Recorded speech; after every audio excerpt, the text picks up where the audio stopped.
SC/ST act को लेकर सर्वोच्च अदालत के फैसले पर बीते दिनों संसद से लेकर सड़क तक घमासान देखने को मिला। जाने गए लोग घायल हुए, करोड़ों रुपए की संपत्ति का नुकसान भी हुआ और इसी के साथ कई बड़े सवाल भी खड़े हुए। मसलन इस कानून से जुड़े अदालती फैसले को दलितों पर अत्याचार क्यों माना गया? फैसला अदालत का था, लेकिन सवाल मोदी सरकार पर क्यों उठे? क्या वाकई सरकार ने अदालती फैसले पर रिएक्ट करने में देरी की? बंद के दौरान हिंसा को रोकने में राज्य सरकारें आखिर नाकाम क्यों रहीं? क्या वाकई हिंसा के पीछे कोई राजनीतिक साजिश थी? क्या वाकई मोदी सरकार आरक्षण और दलित विरोधी है, या कांग्रेस भी इस आरोप से अछूती नहीं है? क्या वाकई योजनाओं का लाभ दलितों को मिल पा रहा है? वैसे सवाल कुछ और भी हैं। मसलन क्या वाकई मौजूदा कानून में संशोधन की दरकार है? ऐसा होने पर क्या वाकई दलितों पर अत्याचार और बढ़ जाएगा, या मौजूदा कानून का दुरुपयोग भी होता है? आखिर क्यों समाज एक बार फिर अलग अलग हिस्सों में बंटता दिख रहा है? क्या ये समाज को बांटने की राजनीतिक कोशिश है? और अगर हाँ, तो होने वाले विधानसभा चुनाव और लोकसभा चुनाव में इस विवाद का क्या असर पड़ सकता है? ऐसे ही कुछ बुनियादी सवालों को समझने की कोशिश आज इंडिया बोले।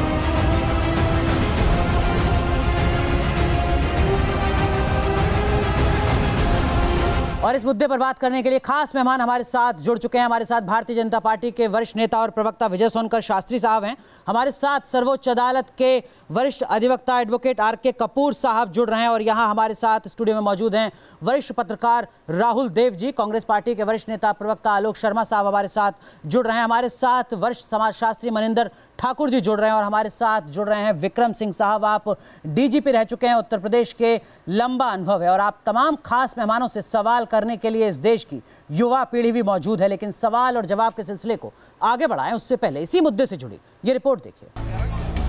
बंद में बवाल, SC/ST एक्ट पर विवाद और दलितों के सवाल।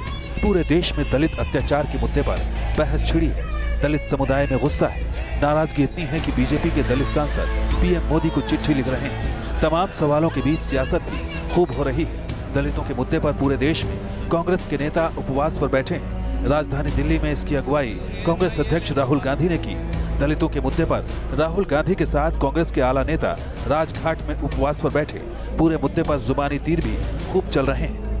बीजेपी की विचारधारा देश को बांटने की है, दलितों को कुचलने की है, आदिवासियों को कुचलने की है, माइनॉरिटीज को कुचलने की है। कि सबसे अधिक कष्ट किसी को हुआ होगा तो राजघाट में जिस प्रकार का छलावा किया कांग्रेस पार्टी ने, राष्ट्रपिता महात्मा गांधी के हृदय को हुआ होगा।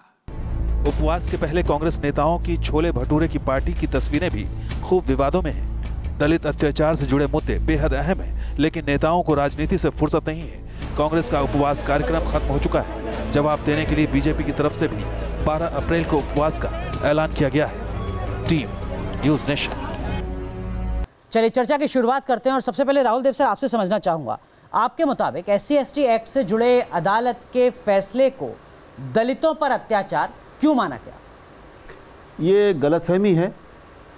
थोड़ी जल्दबाजी उन लोगों ने की जिन्होंने इतना बड़ा आंदोलन खड़ा किया या जो इस स्थिति तक पहुंचाया है। जिन लोगों ने दलितों को भी ठीक से ये समझाया नहीं गया। मैं समझता हूं कि सभी को, शायद सरकार को इसका अंदाज़ नहीं था कि अदालत के और सुप्रीम कोर्ट के फैसले को लोग इस तरह से लेंगे या उसको ये रूप दिया जाएगा कि दलित अचानक पूरे देश में भड़क उठे। तो उसको ठीक से समझाने की कोशिशें शायद किसी ओर से नहीं हुई जी। सरकार का इससे कोई सीधे लेना देना नहीं था जब तक उसके रिव्यू का मामला नहीं आया। अदालत ने सिर्फ ये कहा कि कोई निर्दोष केवल इस आधार पर गिरफ्तार नहीं किया जाएगा और उसको सजा नहीं दी जाएगी कि केवल उसके खिलाफ एक शिकायत दर्ज की गई है। कि फैसले को समझने एप्लीकेशन ऑफ माइंड जल्दबाजी जरूरी है। बिल्कुल। RK कपूर साहब, आपके मुताबिक, आप अधिवक्ता हैं, सर्वोच्च अदालत ने अपने फैसले में क्या कुछ कहा, अगर आप संक्षेप में दर्शकों को समझा सकें? देखिए, ऑनरेबल सुप्रीम कोर्ट ने SC एक्ट की जब धारा एंटिसिपेटरी बेल के जब अपने जो ऑर्डर पास किया है वो एक लिमिटेड एक्सटेंट तक पास किया है। सिर्फ इतना कहा है कि काफ़ी, क्योंकि मुद्दे ऐसे पाए गए जहाँ की कंप्लेंट्स अल्टीमेटली फॉल्स पाई जाती हैं, तो ऑनरेबल कोर्ट ने ये कहा है कि एंटिसिपेटरी बेल का अगर नहीं होती तो इसका मतलब है सीधा अरेस्ट हो जाता है। अगर मान लो फॉल्स कंप्लेंट होती, इनोसेंट आदमी अरेस्ट हो जाता है, तो ऑनरेबल सुप्रीम कोर्ट ने सिर्फ ये कहा है कि अगर वो पब्लिक सर्वेंट है, तो पब्लिक सर्वेंट का मतलब ये हुआ कि उसके खिलाफ अगर एलिगेशन गलत है SC/ST एक्ट के अंदर, तो जब तक अपॉइंटिंग अथॉरिटी सैंक्शन नहीं दे तो उनको अरेस्ट नहीं किया जा सकता। ऑनरेबल सुप्रीम कोर्ट ने सिर्फ इस हद तक ये नहीं कहा कि उसके किसी धारा को स्ट्राइक डाउन कर दिया या एंटीसिपेटरी बेल की प्रोविजन को स्ट्राइक डाउन कर ना ग्रांट करने का स्ट्राइक डाउन कर दिया है। ऑनरेबल सुप्रीम कोर्ट सिर्फ लिमिटेड स्कोप में इंटरप्रिटेशन ये दी है कि इनोसेंट पर्सन कहीं गलत एलिगेशन के बेसिस पे अरेस्ट ना हो जाए, तो उसमें अगर इस फैसले के बाद जिस तरीके की तस्वीर देखने को मिली खासकर उत्तर भारत में, क्या आपके हिसाब से वजह है कि राज्य सरकार इस तरीके की हिंसा को रोकने में नाकाम नजर आती है? अनुराग जी, मैं ये स्पष्ट कहना चाहूंगा कि 2 तारीख को बंद का आह्वान था और ये अपेक्षा की जाती है कि प्रत्येक व्यावसायिक दक्ष प्रोफेशनल पुलिस फोर्स इसका इंतजाम करे। मैं आपसे 4 सवाल करता हूं, क्या कहीं पर कोई प्रिवेंटिव अरेस्ट हुई, हाँ या ना? क्या 107, 116, 116(3) में कोई प्रिवेंटिव एक्शन, कोई निर्णात्मक कार्रवाई हुई, हाँ या ना? इसके अलावा क्या आपने एरिया डोमिनेशन के लिए कोई कार्रवाई की, हाँ या ना? आपने लाइसेंसी हथियार आपने जब्त किए, नाजायज़ हथियारों पे छापे डाले, हाँ या ना? अगर सबका जवाब ना है तो स्पष्ट है कि आपने बहुत गंभीर त्रुटि और चूक की है। विजय सोनकर शास्त्री साहब, आपने सुना विक्रम सिंह जी को, क्या आपको लगता है कि इस फैसले के बाद केंद्र की मोदी सरकार और साथ ही साथ राज्यों की सरकार ने भी रिएक्ट करने में देरी की? नहीं, देखिए, सबसे पहली बात तो ये अनुराग जी की, यह कोर्ट का फैसला था और इस फैसले का सरकार से कोई लेना देना नहीं, लेकिन फिर भी इतनी बड़ी संख्या में भारत बंद का जो आह्वान हुआ और पूरे देश भर में दलितों ने आंदोलन किया, खुल कर के सड़कों पर आई, ये अलग की बात है कि उसको हिंसात्मक रूप दे दिया गया। लेकिन हकीकत तो ये है कि यह एक दिन में एक फैसले की वजह से नहीं हुआ था, बल्कि 4 सालों से जो हमारी सरकार चल रही है, तो कुछ लोग जो बेचैन हैं, उसको पचा नहीं पा रहे हैं, सत्ता के लिए तड़पड़ा रहे हैं और वो चाहते हैं कि पुनः सत्ता में उनकी वापसी हो जाए। ऐसे लोगों ने एक अभियान ही छेड़ रखा है जी, और ये अभियान सोशल मीडिया के माध्यम से चल रहा है। ठीक है, लेकिन आपने उन सवालों का जवाब नहीं दिया जो विक्रम सिंह जी ने खड़े किए थे। उस हिंसा के बाद जो सवाल उपजे हैं, मैं आऊंगा आपके पास और उन सवालों के जवाब लूंगा। लेकिन आलोक शर्मा साहब, विजय सोनकर शास्त्री साहब कह रहे हैं कि साहब फैसला अदालत का, सवाल सरकार से क्यों, आरोप सरकार पर क्यों? देखिए, मैं समझता हूं कि सबसे पहली तो कर्मण्यता जो विहीनता थी वो ये थी कि सुप्रीम कोर्ट में जब मैटर चल रहा था, सुप्रीम कोर्ट में सेंट्रल गवर्नमेंट का नुमाइंदा उस दिन भी वहां पर खड़ा हुआ था। जो फैसला लगभग 25% आबादी को प्रभावित करने वाला था, उसमें सुप्रीम कोर्ट अगर कोई निर्णय देने जा रहा था तो केंद्र सरकार सो क्यों रही थी? 4 साल में बिल्कुल जो दलित समाज था वो बेचैन हो उठा। वो केवल एक कारण से नहीं हुआ। आपने शुरुआत कहां से की? रोहित वेमुला से लेकर ऊना से लेकर, आपकी बेचैनी है, विपक्ष की बेचैनी है। अरे भाई, विपक्ष अगर बेचैन होकर इतना बड़ा आंदोलन खड़ा कर सकता है तो आपकी राज्य सरकारें और केंद्र सरकारें क्या पकौड़ा तल रही हैं? मुद्दे की बात यह है कि क्या केंद्र सरकार ने किसी भी राज्य सरकार को भारत बंद से संबंधित कोई भी एडवाइजरी जारी की? अभी पूर्व पुलिस अधिकारी ने पूछा क्या कोई प्रिवेंटिव एक्शन हुआ? नहीं हुआ। इंटेलिजेंस फेलियर भी था। कोई भी एडमिनिस्ट्रेटिव एंगल से भी, पॉलिटिकल एंगल से भी, सोशल एंगल से भी ये सरकार पूरी तरह से फ्लॉप सरकार। जो बात विजय सोनकर शास्त्री कह रहे हैं, क्या आप एक समाजशास्त्री के तौर पर भी इस बात से इत्तेफाक रखते हैं कि सर्वोच्च अदालत एक फैसला सुनाती है और उसके बाद बड़ी संख्या में लोग सड़क पर उतर आते हैं? क्या मनोविज्ञान, समाज इस तरीके से ही हिंसा को जन्म देता है या इसके पीछे कुछ और तथ्य हैं? समाज में जो कुछ चल रहा है उसको भी समझना बेहद जरूरी है, राजनीतिक दलों के लिए भी। मुझे लगता है समाज में जो कुछ अभी चल रहा है इसे समझना बहुत ज़रूरी है। ये सिर्फ पॉलिटिकल पार्टीज़ का गेम नहीं हो सकता है।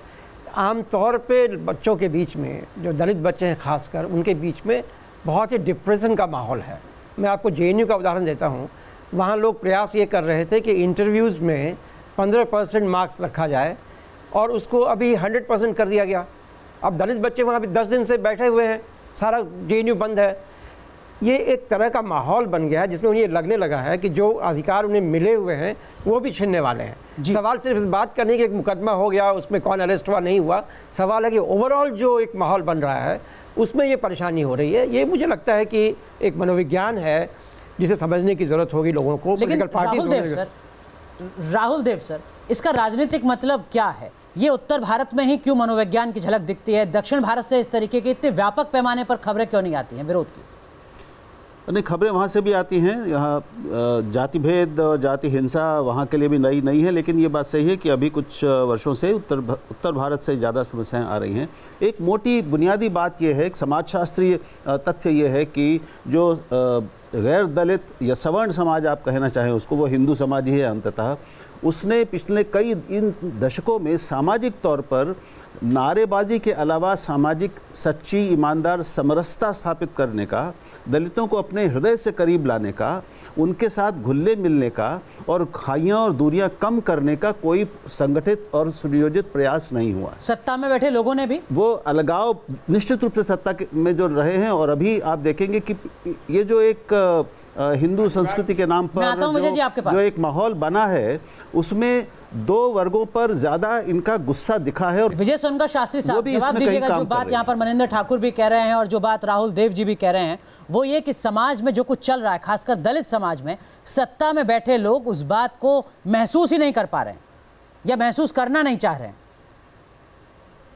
नहीं, देखिए मैं इस बात से बिल्कुल असहमत हूँ, क्योंकि सामाजिक समरसता की दलित समाज और सवर्ण समाज या सो कॉल्ड समर समाज सबको मिला करके एक साथ चलने की बड़ी बड़ी कोशिशें चल रही थी। देख लीजिए कि जब से केवल हम लोगों की सरकार बनी है, और बेचैनी में जो विपक्षी दल जिस तरह से इंटॉलरेंस का विषय बनाया, रोहित वेमुला, मैं पूछता हूँ यहाँ सारे लोग बैठे हैं, क्या रोहित वेमुला दलित था क्या? लेकिन दलित का परसेप्शन उसका बना दिया गया, वो दलित नहीं है जी। तो इस तरह की तमाम बातें हुई। नहीं तो आप उठा करके देख लीजिए 15 सालों के अंदर क्या कोई दलित आंदोलन इस प्रकार का हुआ? लेकिन विजय सोनका शास्त्री साहब, आपने रोहित वेमुला का तो जिक्र किया, लेकिन गुजरात में ऊना में दलितों की पिटाई का वीडियो सामने आया, उस पर भी कुछ कहेंगे क्या आप? भीम आर्मी के चीफ पर एनएसए लगा दी जाती है, उसे गिरफ्तार किया जाता है, उस पर भी कुछ बोलेंगे आप? महाराष्ट्र में जिस तरीके से भीमा कोरेगांव के बाद हिंसा की तस्वीर दिखती है, उस पर भी कुछ बोलेंगे आप? नहीं, मैं बिल्कुल बोलूंगा। मैं देखिए, हम आपको बताना चाहते हैं कि जो ऊना में घटना हुआ था वो दुर्भाग्यपूर्ण एक घटना था, और विद इन 24 आवर्स वहाँ पर एक्शन लिया गया और जो भी दोषी लोग पाए गए थे सबको जेल भेज दिया गया। वो एक लॉ एंड ऑर्डर का विषय था। और देखिए, अभी जैसे इतनी बड़ी जो आंदोलन हुआ, इसमें मारकाट हिंसा की तरफ विपक्षी पार्टियों द्वारा मोड़ दिया गया था, उसमें क्या हुआ? वो सेंट्रल का तो रोल नहीं था वहाँ, ये तो स्टेट के लॉ एंड ऑर्डर का विषय था। 20 राज्यों में आप हैं सत्ता में, सीधे मोदी सरकार और ये करके बातें करती रही। देखिए, अब उसका भी हम आपको बता देना चाहते हैं, उत्तर भारत में क्यों राजस्थान में भयानक हुआ, क्यों मध्य प्रदेश में भयानक हुआ, छत्तीसगढ़ में क्यों भयानक स्थिति में आया? क्यों? क्योंकि वहाँ चुनाव होना है, और ये लोग दलित आंदोलन का क्या ये विधानसभा चुनाव को ध्यान में रखकर रची जाने वाली राजनीतिक साजिश है, जिसका आरोप सीधा सीधा आप पर है? देखिए, मैं समझता हूँ बिल्कुल ये तथ्यहीन बातें हैं। उत्तर प्रदेश में क्या कोई चुनाव होना है अभी अगले 6 महीने में? क्या मध्य प्रदेश और राजस्थान से तो आप कह रहे हैं, महाराष्ट्र में क्या कोई चुनाव होना है अभी? मैंने कहा कि जितनी केंद्र सरकार की वेलफेयर की SC ST की स्कीम्स की, सबका बंटाधार हो गया। चाहे वो मुद्रा योजना हो, चाहे वो लोन लेने की योजना हो, चाहे वो SC ST के वेलफेयर की स्कीम जो अपना टारगेट अचीव नहीं कर पाई। जो कार्यक्रम सरकार ने चलाए हैं उसके नतीजे किस तरीके के हैं ये मैं आपसे समझूंगा, लेकिन इस वक्त जो युवा पीढ़ी है उसके जहन में किस तरीके के सवाल हैं वो एक बार ले लेते हैं, और उसके बाद मैं आप ही के पास आऊंगा और आपसे पूछूंगा कि किस तरीके का काम आपकी सरकार कर रही है। खड़े हो जाइए। सर, मेरा सवाल आलोक जी से है।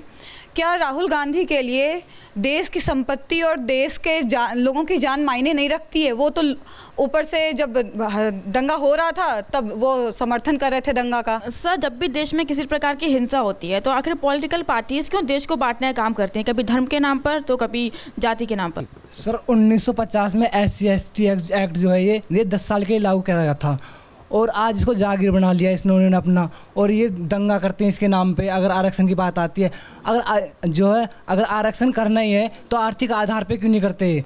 सर, जब भी चुनाव आते हैं तो भगवान राम खतरे में, आरक्षण खतरे में आ जाते हैं, ऐसा क्यों होता है? चलिए, सबसे पहले आलोक जी आप जवाब दीजिएगा, क्योंकि कई सवाल आप ही से पूछे गए। राहुल गांधी जी, कांग्रेस पार्टी कहां खड़ी है इस पूरे मुद्दे पर? माननीय राहुल गांधी जी ने दलितों के आंदोलन और बंद को समर्थन दिया, लेकिन हिंसा को किसी ने समर्थन नहीं दिया। जय सोनका शास्त्री, आलोक शर्मा आरोप आप पर लगा रहे हैं कि धर्म और जाति के आधार पर समाज को बांटने की कोशिश दरअसल में आप लोग कर रहे हैं। सबसे पहली बात तो ये कि जो प्रश्न आए हैं उनका उत्तर आलोक जी ने नहीं दिया कि राहुल गांधी क्यों समर्थन किए, ऐसे हिंसात्मक आंदोलन बनाने में क्यों नहीं हुआ है। ये बीजेपी का प्रोपेगेंडा डिवाइड एंड रूल हमेशा से रहा है।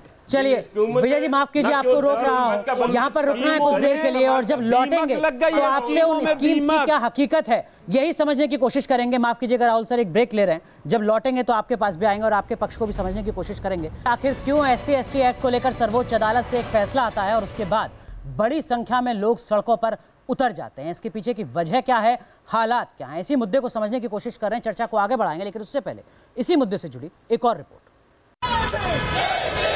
पूरे देश में दलित संगठनों का प्रदर्शन। SC/ST एक्ट पर सुप्रीम कोर्ट के फैसले के खिलाफ बंद में हिंसा और हंगामा। आखिर क्यों गुस्से में है दलित? इस सवाल का जवाब तलाशने के लिए सबसे पहले इस आंकड़े पर गौर करते हैं। NCRB के आंकड़ों के मुताबिक 2008 से 2016 के बीच दलितों पर जुल्म में 23.6% का इजाफा हुआ। आंकड़ों के मुताबिक 2008 में दलितों के खिलाफ अत्याचार के 33,000 केस दर्ज हुए थे। वहीं 2016 में दलितों के खिलाफ अत्याचार के 40,800 केस दर्ज हुए। समाज में दलितों को नौकरियों में आरक्षण पर बहस तो होती है, लेकिन हकीकत में रोजगार के मामले में भी दलितों की हालत खस्ता है। श्रम मंत्रालय के आंकड़ों के मुताबिक 2014 में एम्प्लॉयमेंट एक्सचेंजों में 76,44,000 दलितों ने अपना नाम रजिस्टर्ड करवाया, लेकिन सिर्फ 22,000 यानी सिर्फ 0.3% को ही रोजगार मिला। आंकड़ों से जाहिर है कि दलितों के मुद्दे बड़े हैं, लेकिन अफसोस की बात यह है कि पूरे मुद्दे पर सिर्फ राजनीति हो रही है। Team news nation. चलिए चर्चा को आगे बढ़ाते हैं और इस चर्चा में हमारे साथ एक और खास मेहमान जुड़ चुके हैं, चंद्रभान प्रसाद साहब। आप जाने माने दलित चिंतक हैं। चंद्रभान जी, आपसे जानने की कोशिश करूंगा, जिस तरीके की हिंसा सड़कों पर देखने को मिली, आप किस तरीके से आंकते हैं? क्या ये सब कुछ राजनीति से प्रेरित है या फिर वजह बहुत सारी हैं और लंबे समय के बाद समाज सड़कों पर उतरा है? देखिए, पहली बात तो मैं आपसे ये कहना चाहूँगा कि इस आंदोलन में दो तरह की हिंसा हुई है जी।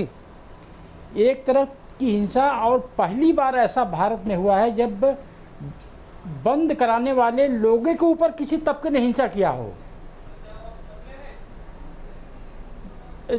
आगरा में, ग्वालियर में 4 दलितों की मौत गोली लगने से हुई है जी। मध्य प्रदेश पुलिस का कहना है कि इसमें पुलिस की गोली से कोई नहीं मरा है और एक आदमी साफ गोली चलाते हुए दिखाई पड़ता है। तो एक तो आप लोगों के कैमरे बहुत डिफेक्टिव हैं। आपके कैमरे में जो गैर दलित समाज के लोग गोली चला रहे हैं प्रदर्शन करने वालों पर, वो दिखाई नहीं पड़ते हैं। और दलित चंद्रभान जी, मीडिया की भूमिका पर विस्तार से चर्चा फिर कभी की जा सकती है। वैसे आपको जानकारी दे दूं कि जिस व्यक्ति की तस्वीरें दिख रही थी वो मीडिया में ही दिख रही थी, जिसके हाथ में रिवॉल्वर थी और जो गोली चला रहा था। जो बुनियादी सवाल था वो ये कि क्या ये हिंसा राजनीति से प्रेरित आपको नजर आती है या इस तरीके के बहुत सारे मुद्दे थे समाज में जिसके चलते लोग सड़कों पर मजबूरन उतरे? मीडिया पर चर्चा नहीं हो रही है सर। आप गलत बात मत करिए जी। नहीं, आप गलत बात मत करिए। आप हिंसा दिखा रहे हो, दोनों तरह की हिंसा दिखाए। आप सब सारे चैनल सर, मैं मुद्दे की बात कर रहा हूँ, मीडिया कवरेज की बात नहीं कर रहा हूँ। चंद्रभान जी, लग रहा है कि शायद आपने पूरी चर्चा को सुना नहीं, समझा नहीं, लेकिन ठीक है, मैं आपकी भावना का सम्मान करता हूँ। और जो सवाल आपने उठाया है, बीजेपी के प्रवक्ता विजय सोनकर शास्त्री हमारे साथ हैं, उनसे उस सवाल का जवाब मैं जरूर लूंगा। लेकिन राहुल देव जी, एक चीज मैं आपसे जानना चाहूंगा, सच का सम्मान करिए। इस पूरे मामले, बिल्कुल आप ठीक कह रहे हैं राहुल देव सर, इस पूरे मामले के बाद समाज में जिस तरीके का बिखराव दिखा, खासकर सोशल मीडिया में भी जिस तरीके का बिखराव दिखा, जातीय वर्ग अलग अलग खेमों में नजर आए, इस पक्ष को आप किस तरीके से देखते हैं? आने वाले दिनों में एक बड़ी चुनौती मुझे तो सबसे पहली बात ये कहनी कि हमारे सामने ये जो युवा बैठे हैं अभी, ये जिस बात पे जिस तरह से तालियां बजा रहे थे, मुझे दुख हुआ ये देखकर। ठीक है, तो आपको जरा इसके बारे में सोचना चाहिए। हमारे युवाओं में भी अगर इतना एक हमें दूरियां नजर आ रही हैं और वो सोशल मीडिया पर इससे कहीं ज्यादा दिख रहा है सर। बिल्कुल, जो आंदोलन सुप्रीम कोर्ट के एक अच्छे फैसले की गलत समझ से पैदा हुआ, उसको विपक्ष ने और कांग्रेस ने, जो सबसे बड़ी जिम्मेदार पार्टी मानी जाती है, बिना सोचे समझे और बिना फैसले पर को समझे हुए अचानक तुरंत समर्थन किस आधार पर दिया है? क्या ये सारे दलित आंदोलन पर फैसला था? लेकिन विक्रम, आलोक जी मैं आता हूं आपके पास। विक्रम सिंह, रिएक्शन क्योंकि कांग्रेस के ऊपर पूरी तरह से वो आरोप लगा है, अगर सुप्रीम कोर्ट का कोई निर्णय आता है और उसको जनता तक नहीं पहुंचा पाया तो कांग्रेस जिम्मेदार नहीं, सरकार जिम्मेदार है। अगर वो निर्णय राहुल साहब की वजह जो आप डिस्क्राइब कर रहे हैं, अगर वो निर्णय बिल्कुल ठीक था तो केंद्र सरकार फिर रिव्यू पिटीशन में किसके खिलाफ गई? नहीं, यहाँ वो पर तो दबाव में गई है, लेकिन आपने क्या मतलब किया? सरकार पहले अपनी बात सरकार दबाव में रिव्यू पिटीशन में गई है। विक्रम सर, आप ये कह रहे हैं सरकार दबाव में रिव्यू पिटीशन में गई है, वैसे नहीं जाना चाहिए था। विक्रम सर, आप देश के सबसे बड़े सूबे के पुलिस विभाग के मुखिया रहे हैं, इस पूरे एससी एक्ट को आप किस तरीके से देखते हैं? क्योंकि इसके इस्तेमाल को लेकर सवाल उठते हैं और इसके दुरुपयोग को लेकर भी सवाल उठते हैं। देखिए, कानून बहुत ही अच्छा कानून है और इसमें जो सुप्रीम कोर्ट ने हस्तक्षेप किया है इसको और परीक्षित किया है। मैं राहुल जी की बात से पूरी तरह सहमत हूं, परीक्षित किया है और आर्टिकल 21 के आलोक में ये आवश्यक था कि इसका दुरुपयोग ना हो। दुरुपयोग आपके दहेज एक्ट का हुआ, उसमें भी सुप्रीम कोर्ट ने हस्तक्षेप किया और मैं समझता हूं कि कानून और हथियार, उसका इस्तेमाल करने वाला, उसका प्रशिक्षण क्या है, उसकी मनस्थिति क्या है। लेकिन कपूर साहब, आपसे जानना चाहेंगे, अब अदालत में सरकार पहुंच चुकी है, सरकार को अदालत ने समय दिया है, आगे का रास्ता आपके हिसाब से क्या है इस कानून को लेकर, अदालती रास्ता? कपूर साहब, देखिए, ये कानून देखिए, जब बना, पार्लियामेंट ने जब कानून बनाया तो इस शेड्यूल्ड कास्ट और शेड्यूल्ड ट्राइब के फेवर के लिए बनाया और कानून आज भी वही है। कानून में कोई संशोधन नहीं हुआ है, कानून में कोई अमेंडमेंट नहीं हुई है। Honourable supreme court of India ने केवल एक धारा कोई एक्सप्लेनेशन दी है, उसको क्लैरिफिकेशन दी है, उसमें कुछ डायरेक्शन दी हैं, कुछ गाइडलाइंस दी हैं, इसलिए ताकि इनोसेंट आदमी के खिलाफ अगर झूठी कंप्लेंट है तो उसको अरेस्ट ना किया जाए। अदरवाइज अगर कंप्लेंट जेन्युइन है और इंक्वायरी के बाद लगता है कि कंप्लेंट जेन्युइन है तो कोई प्रॉब्लम नहीं है। लेकिन जैसे ही अदालत के इस फैसले के बाद रिव्यू पिटीशन दाखिल की जाती है तो आगे का अदालती रास्ता क्या होगा? कपूर साहब, हाँ जी, अब आगे का अदालती रास्ता फाइल हुई, रिव्यू पिटीशन के बाद भी ऑनरेबल कोर्ट ने अभी तक अपना डिसीजन चेंज नहीं किया है। आगे ये रास्ता है, देखिए, किसी भी फैसले के खिलाफ अगर रिव्यू पिटीशन फाइल होती है, रिव्यू के बाद क्यूरेटिव पिटीशन भी फाइल हो सकती है। अगर बेसिक मुद्दा रेज किया जाए, कुछ में ऐसी बात रह जाए जो कोर्ट ने डिसाइड ना की हो, जो रूट ऑफ द मैटर को जाती हो, तो कोर्ट उसमें जा सकता है। लेकिन बात यह है कि इसका पॉलिटिकल कंसिडरेशन बिल्कुल नहीं है। ये सिर्फ ऑनरेबल कोर्ट ने अपने जो एक फैसला दिया है वो सिर्फ एक एंटिसिपेटरी बेल के अरेस्ट के प्रावधान को ध्यान में रखते हुए दिया है जी। इसमें शेड्यूल्ड कास्ट के आरक्षण का कोई ताल्लुक नहीं है। विजय सोनकर शास्त्री साहब, दो सवाल हैं आपसे। एक सवाल तो चंद्रभान प्रसाद जी ने सरकार और सिस्टम पर खड़ा किया कि क्यों नहीं उन लोगों के खिलाफ कार्रवाई हुई जो इस तरीके से हाथों में हथियार लेकर दिख रहे थे, और दूसरा सवाल ये कि रिव्यू पिटीशन तो आपने दाखिल कर दी, सरकार की तरफ से अब आगे कोशिश क्या होगी? देखिए, जिन लोगों के खिलाफ मामले आए हैं उनको अरेस्ट किया गया है, बड़ी संख्या में अरेस्ट किया गया है और उनको जेल में ठूस दिया गया है। जिन लोगों ने लॉ एंड ऑर्डर को हाथ में लेने की कोशिश किया है, और जहां तक हथियार लहराते हुए जिन गैर दलित भी राजा चौहान की, तो उसके खिलाफ वारंट जारी है और अनेकों जगह वहां पर छापे मारे जा रहे हैं, उसको गिरफ्तार जल्दी ही कर लिया जाएगा। मैं दूसरी बात कहना चाहता हूँ, दूसरे प्रश्न का उत्तर, कि अब यह एक कानूनी प्रक्रिया चल रही है, लेकिन जहां तक भारतीय जनता की पार्टी की बात है, हमारी सरकार जो ही बनती है, हमने 2015 में इसी एक्ट को और भी मजबूत करने की कोशिश किया। 22 तरह के केसेस दर्ज होते थे, हमने 101 किस्म के और केसेस को इसमें जोड़ करके 123 किस्म के अपराध जो दलितों के साथ होते थे उनको इस कानून के अंतर्गत हमने लाने का काम किया। और इनफैक्ट ये कानून का नाम ही पूरा है SC/ST prevention of atrocity act 89 जी। 89 का मतलब ये होता है कि 89 में जब सरकार हमारी थी, हम सहयोगी के रूप में थे, जनता दल की सरकार, तो इसको हम लोगों ने बनाए, यानी पहली बार देश में ये कानून हम लोगों द्वारा बना।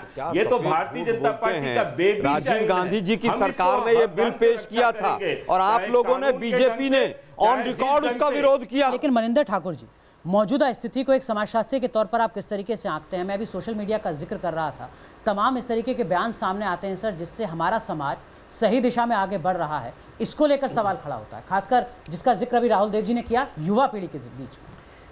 देखिए, दलितों को ऐसा लगता है कि फैसला एक बहाना है, आरक्षण हटाना है जी। ये उनके दिमाग में ये बात गई है और इसके पीछे पूरा एक जो ग्राउंड तैयार मुझे लगता है कि है, इस बात को लेकर वो बेचैन है और युवा पीढ़ी बेचैन है अपनी परेशानियों को लेकर। उनको कोई रास्ता नहीं दिख रहा है। आप यदि यूनिवर्सिटीज़ में पढ़ाते होते तो आप देखते कि कैसे डिप्रेस्ड हैं स्टूडेंट्स वहाँ के, सारे यूनिवर्सिटीज़ के। हिंदुस्तान के ज़्यादातर यूनिवर्सिटीज़ में तो ठीक से पढ़ाइयाँ नहीं हो रही हैं। जहाँ पढ़ाई हो रही है वहाँ के स्टूडेंट्स को स्कॉलरशिप नहीं मिल रहा है, वहाँ के स्टूडेंट्स के क्लासेस नहीं हो पा रहे हैं। ये तमाम डिप्रेशन फैला हुआ है और युवा पीढ़ी इसलिए बहुत ही बेचैन है। और दोनों और पूरी की पूरी पीढ़ी बेचैन है, केवल दलित पीढ़ी नहीं। मैं कह रहा हूँ कि दलितों को, उसमें जो दलित युवा हैं वो थोड़े ज़्यादा बेचैन, उनको बेचैनी ज़्यादा इसलिए भी है कि उनके लिए जो थोड़े बहुत उपाय किए गए थे उनके आगे बढ़ने के लिए, वो भी खत्म होते जा रहे हैं जी। तो उनकी बेचैनी और भी ज़्यादा है और ये एक तरह का एसर्शन है, एक तरह का पॉलिटिकल एसर्शन में। चंद्रभान प्रसाद जी, सबसे पहले आपसे जानना चाहूँगा सर, आरक्षण को लेकर भी अलग अलग तरीके के सवाल पूछे जाते हैं, लेकिन इस बीच मौजूदा सरकार का भी दावा है कि देखिए दलित कल्याण के लिए ढेरों योजनाएं चलाई जा रही हैं। मौजूदा सरकार के बीते 4 साल को दलित कल्याण के लिहाज से आप कैसे आंकते हैं और आपके मुताबिक क्या कुछ किया जाना अभी बेहद ज़रूरी है? चंद्रभान जी। मैं तो पहले 3-4 जो प्रतिनिधि हैं उन्होंने एक ही बात कही है कि सुप्रीम कोर्ट ने नियम में कोई बदलाव नहीं किया है। वो नियम वैसे के वैसे हैं, केवल एक इंटरप्रिटेशन किया है। तो ये ज्ञान जो है ज़्यादा हो गया। ये सबको मालूम है कि सुप्रीम कोर्ट को कॉन्स्टिट्यूशन के किसी भी धारा को बदलने का अधिकार नहीं है, केवल इंटरप्रिटेशन का अधिकार है। और इंटरप्रिटेशन क्या किया गया कि लोग इसका दुरुपयोग कर रहे हैं। कोई ऐसा उदाहरण, कोई ऐसा रिसर्च, कोई ऐसा डेटा है जहां दलित इस कानून का उल्लंघन, दुरुपयोग कर रहे हैं और दलितों पर किस तरह घटनाएं हो रही हैं जी। घोड़ी पर सवारी करने पर एक दलित घुड़सवार को भावनगर में मार दिया गया, मूंछ रखने पर चाकू मार दिया गया बड़ौदा में, जीन्स पहनने पर उन पर हमले होते हैं। चंद्रभान जी, जो आप कह रहे हैं वो बिल्कुल सच है, लेकिन इसका दूसरा पहलू भी है। इस तरह के नेचर के क्राइम्स हैं दलित के खिलाफ। SC/ST एक्ट के तहत 40,000 मामले दर्ज हुए और सरकारी आंकड़े जो वो कहते हैं कि 5,000 के तकरीबन मामले जांच के बाद गलत या झूठे पाए गए। दोनों पहलू हैं, क्योंकि लोग झूठ नहीं, लोग जो है गवाही नहीं देते हैं जी। दबाव समाज का रहता है, कई बार कंप्लेन करने वाला ही डर जाता है। दलित एक सोशल माइनॉरिटी इस देश में, और ये अत्याचार के नेचर, आप मैं कह रहा हूँ इस पर डिबेट करिए। बिल्कुल डिबेट करेंगे आगे भी सर, लेकिन मौजूदा सरकार के दावों को आप कैसे देखते हैं दलित कल्याण से जुड़े? अब ये तो विषय ही अलग हो गया। सरकार ने कुछ अच्छे भी काम किए हैं, कुछ अधूरे भी हैं, कुछ बिल्कुल डिसअपॉइंटिंग है, वो तो अलग ही है। सवाल यहाँ डिग्निटी का है।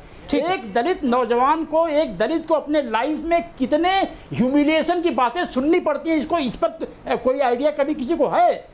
सुप्रीम कोर्ट हो चाहे जो बड़े ज्ञानी लोग हैं, वो संघर्ष आज भी करना पड़ रहा है, ह्यूमिलिएशन फेस करने पड़ते हैं। विजय सोनकर शास्त्री, कुछ बुनियादी सवाल आपसे।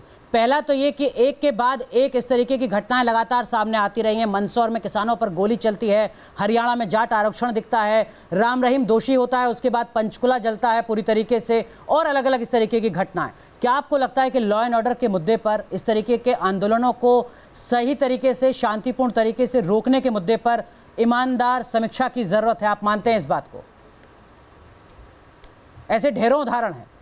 नहीं, बिल्कुल। देखिए, लॉ एंड ऑर्डर की जहां तक बात है, जहां तक राम रहीम की बात है, आप सोचिए कि मिनिमम जान माल के नुकसान पर वहां पर इतने 3 लाख लोग इकट्ठा हो गए थे और उनको कंट्रोल किया गया। ये तो वहां की सरकार की तारीफ करनी चाहिए कि एक भी कैजुअलिटी नहीं हुई है। ऐसे ही पूरे देश भर में सरकारें, अनुराग जी, केवल और केवल ये सत्ता हाथ से छीन जाने के कारण हरियाणा में ये लोग इतने बेचैन हैं, आज भी जेलों में बंद है और तारीफ आपकी करते आ रही हैं। ये जहां ठीक है, आपने कहा कि लॉ एंड ऑर्डर पर आप कामयाब रही हैं, आपकी राज्य सरकार कामयाब रही में जो झूठ फैलाया जा रहा है वो सब कांग्रेस पार्टी के द्वारा उनके साथ। लेकिन क्या आप दलित कल्याण को लेकर ईमानदार हैं? ये लोग इतना भ्रमित कर रखे हैं देश को। आप लोग पकड़े तल रहे हैं, कैसे भ्रमित कर रहे हैं? आलोक जी, सुन ले। 12 योजनाएं बनी है जी, जो दलितों के, गरीबों के, आर्थिक रूप से कमजोर लोगों के विकास के लिए पूर्णतः सक्षम है। आप कल्पना कीजिए कि आजादी के 70 साल तक आज तक कुछ घरों में उसी का नतीजा है इतना बड़ा आंदोलन। विजय सोनकर शास्त्री, ठीक है आपने अपनी बात कही, लेकिन मैं आपको बता दूं कुछ आंकड़े। स्टैंड अप इंडिया की शुरुआत आपने की और उसके लक्ष्य तय किए, लेकिन मध्य प्रदेश में सिर्फ 2500 लाभार्थी आप तय कर पाए हैं, उत्तर प्रदेश में सिर्फ 6000 लाभार्थी। आंकड़े लक्ष्य करोड़ों में थे और जो लक्ष्य अचीव हुआ है, लक्ष्य प्राप्त हुआ है, वो हजारों में भी नहीं। इस मुद्दे को थोड़ा गंभीरता से व्यापक नजरिए के साथ सोचना होगा। मामला सिर्फ राजनीतिक साजिश कहकर खत्म नहीं हो सकता। दलित कल्याण के लिए जो तमाम योजनाओं के दावे किए गए थे, उनकी जमीनी हकीकत क्या है, विचार इस पर भी करना होगा, साथ ही साथ लॉ एंड ऑर्डर पर भी। बिल्कुल अनुराग, लेकिन केवल दलित कल्याण नहीं, कल्याण की जितनी भी योजनाएं हैं, समाज के दूसरे वर्गों को भी कल्याण चाहिए, विकास चाहिए, विकास सबकी जरूरत है। कुल मिलाकर जो सरकारी योजनाओं के क्रियान्वयन की मशीनरी हमारे यहाँ है और जो इच्छा शक्ति है, समस्या उसके स्तर पर है। तो काफी कुछ सोचना है, काफी कुछ लोगों को, राजनीतिक दलों को सोचना है कि किस तरीके की राजनीति करनी है, कार्यपालिका को सोचना है कि क्या वाकई योजनाओं को जमीन तक पहुंचाने के लिए वो ईमानदारी दिख सकेगी जिसकी जरूरत है। सरकार को भी सोचना है कि सिर्फ योजनाओं का ऐलान करने भर से कुछ नहीं होगा, उनकी जमीनी हकीकत को भी आंकना होगा। और आपको यह तय करना है कि धर्म और जाति के बीच में खुद को नहीं बांटना है, विकास के जरूरी मुद्दों पर सवाल पूछना है, सत्ता पक्ष से भी और प्रतिपक्ष से भी। बहुत बहुत शुक्रिया आप सभी का जुड़ने के लिए, इस महत्वपूर्ण मुद्दे पर अपना अनुभव साझा करने के लिए। बहुत बहुत शुक्रिया आप सभी दर्शकों का भी इंडिया बुलेटिन देखने के लिए।